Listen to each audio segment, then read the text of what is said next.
এভাবে কি আমার দিন যাবে রে দয়াল।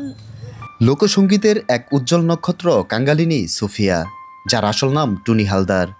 পরনের বান্ধবরে নারী হইয়া জনম লইয়া এমন অসংখ্য গান গেয়ে মানুষের হৃদয়ে জায়গা করে নিয়েছেন তিনি। একটা সময় ছিল যখন তার গানে মুগ্ধ হতো মঞ্চ, হৃদয় কাড়ত লাখ শ্রোতার। সেই মানুষটির করুণ দৃশ্য চোখে পড়ল জাহাঙ্গীরনগর বিশ্ববিদ্যালয়ের কেন্দ্রীয় শহীদ মিনার প্রাঙ্গণে। রাস্তার ধারে একতারা হাতে গান করছিলেন তিনি।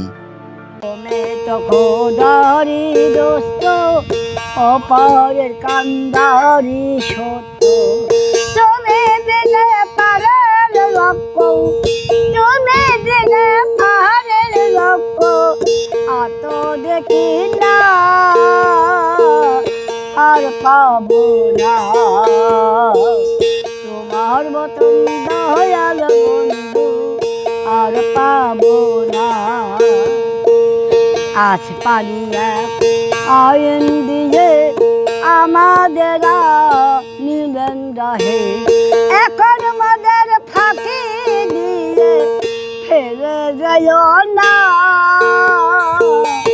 আর পাবো না তোমার মতন দয়াল বন্ধু, আহার পাবো না। ৬৫ বছরের এই গুণী শিল্পীর এখন দিন কাটে কঠিন সংগ্রামে। একসময় যিনি গান গেয়ে বেঁধেছিলেন মানুষের মন, আজ তাকেই বাঁচতে হচ্ছে গান গেয়ে রাস্তায়, বাজারে, প্রান্তরে। এই জাহাঙ্গীরনগর বিশ্ববিদ্যালয় থেকে আমার অনেক অনুষ্ঠানও করাইছে, প্রোগ্রামও করাইছে। এখন তো ওই যে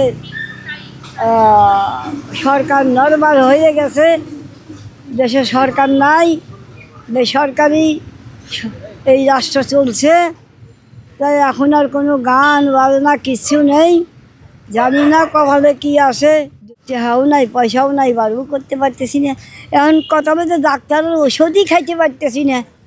এই যে অসুস্থ হয়ে গেছি, সব নেতা মেতা ঘেরে কাছতে কিছু 2-4 আনা পয়সা চায় নিতেছি।